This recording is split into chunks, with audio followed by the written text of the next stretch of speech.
Cześć i czołgiem. Na wstępie dzięki za odzew pod ostatnim odcinkiem. Jeżeli widzę, że pojawiają się komentarze, to wiem, że ktoś te filmy ogląda, kogoś one interesują i że warto je robić. Dlatego wielkie dzięki. Oczywiście proszę o kolejne komentarze, o to, żebyście komentowali, jak rozbudowywać nasz obóz, bo taki jest zamysł tej serii, żebyście tworzyli ją razem z nami.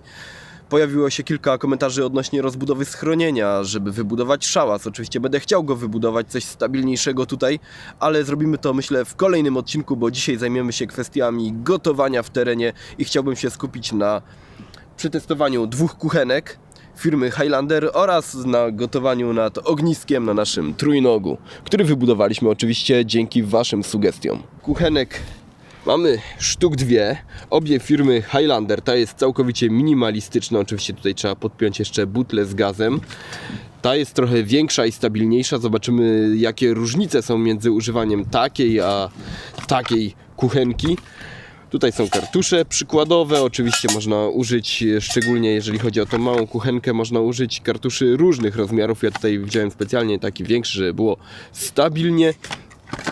Mamy też kilka naczyń, te już widzieliście. Tutaj są jeszcze takie z firmy MFH oraz kubek klasyczny stalowy. No i co, zaczynamy. To jest gwintowane, wkręcamy i tyle.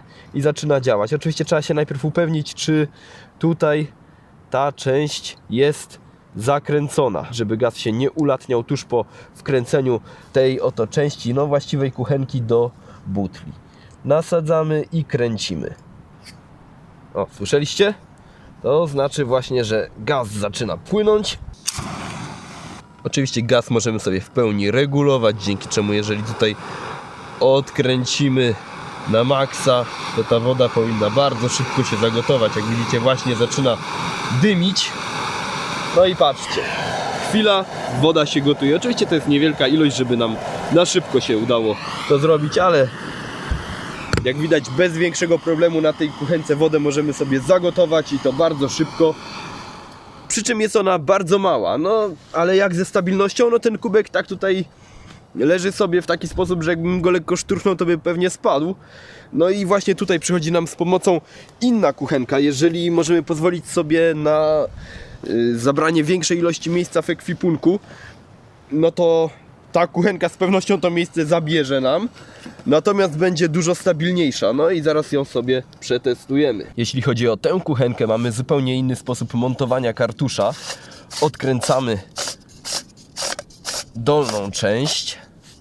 No i tak, możemy użyć tylko jednego rodzaju kartusza, takiej wielkości konkretnie.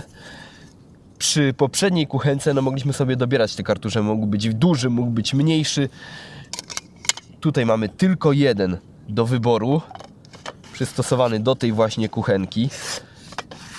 Zakręcając, no tutaj zwróćcie uwagę na to, że on jest zaplombowany. Teraz, kiedy będę zakręcał, to zostanie przebite, gaz zacznie się ulatniać. No i niestety już tego kartusza nie możemy stąd wyciągać, dopóki się nie zużyje, gdyż nie będzie jak zakręcić odpływu gazu poza kuchenką. Tutaj oczywiście sprawdzamy, czy jest wszystko zakręcone.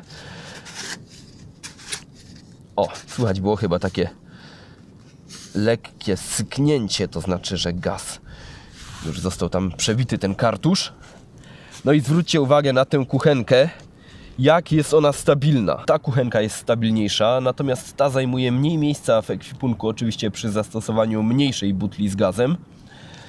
No i dobrze, ale która z tych kuchenek szybciej zagotuje nam wodę? Mam tutaj 2 naczynia pochodzące z tego zestawu. One mają taką samą pojemność, to jest w zasadzie pokrywka od tej oto patelni, tak mi się przynajmniej wydaje, albo jakiś talerz. Obie kuchenki ustawię na maksa za chwilę i zobaczymy, na której z nich woda zagotuje się szybciej. Ilość wody bardzo podobna, zbliżona.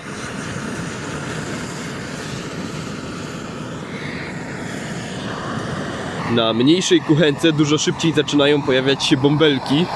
Zajęło to naprawdę chwilę. No tak, woda gotuje się, nie da się ukryć. Tutaj cały czas z wodą nic się nie dzieje, mimo tego, że palnik chodzi na maksa. Na tej kuchence woda gotowała się dużo dłużej, dlatego myślę, że niekwestionowanym zwycięzcą tego testu jest ta oto kuchenka. Po pierwsze ze względu na to, że woda zagotowała się zaledwie w chwilę. Po drugie, mamy tutaj możliwość zamontowania różnych rodzajów kartuszy. Jedyne, co przemawia na korzyść tej kuchenki względem tej, to stabilność. Tutaj te ramiona są większe, dlatego pewniej trzymają nam naczynie. Tutaj naczynie jest owszem dobrze trzymane, ale jednak musimy na to cały czas uważać, żeby gdzieś nie szturchnąć kuchenki, żeby nam się to nie przewróciło. Ciekawostką jest to, że ta kuchenka jest tańsza od tej.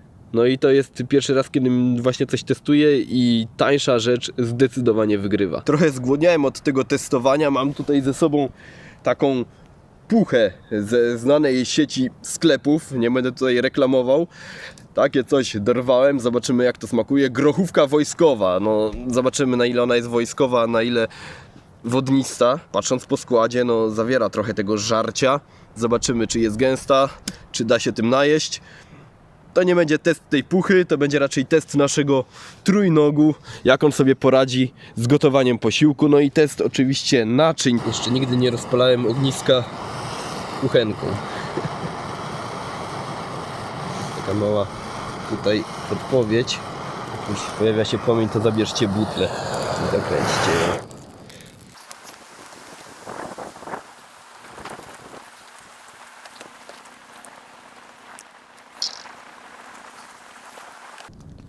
Znany wam już rondelek z Milteka. Otwieram grochówę.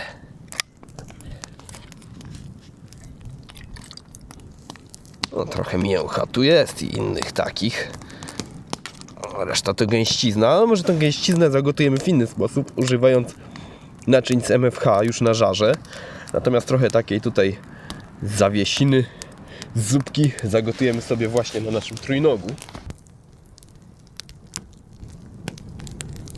A myślałem, że ten zestaw mi się nigdy do niczego nie przyda, no ale proszę, jest łyżka. Jest kiełbasa, jest boczek. Ziemniory, marchewa. Powiem tylko tyle, że nie smakuje tak źle, jak się tego spodziewałem. Zagrzeję sobie więcej, ale właśnie w naczyniu od MFH to jest taka ni to patelnia, ni to jakiś rondelek, coś takiego. No i spróbuję zagrzać resztę tego specyfiku na żarze z ogniska. Ciężko to stąd wygrzebać.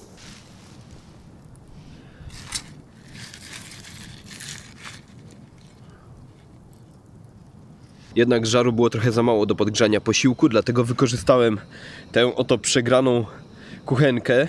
No i zauważyłem kolejny jej plus taki, że wyciągamy ją i od razu jest gotowa do działania. Tutaj jest wszystko już zamontowane, kartusz i tak dalej, natomiast tamtą trzeba z pudełka wyciągnąć, zamontować kartusz i tak dalej, i tak dalej. Nie chciało mi się tego robić, więc tylko tą wyjąłem i na szybko mogę jej użyć. Także jest to jakiś plus na pewno dla niej. A tymczasem...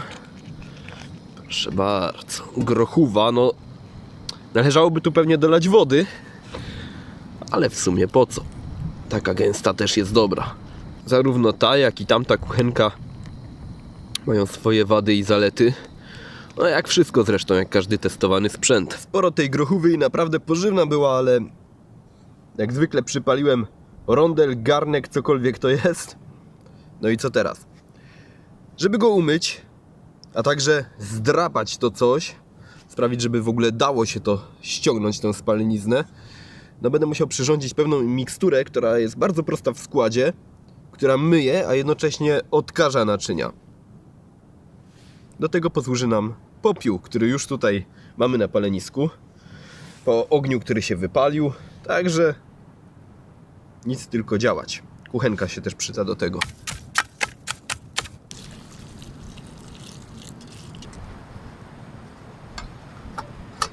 Niby taka czarna breja, a jednak działa jak płyn do naczyń.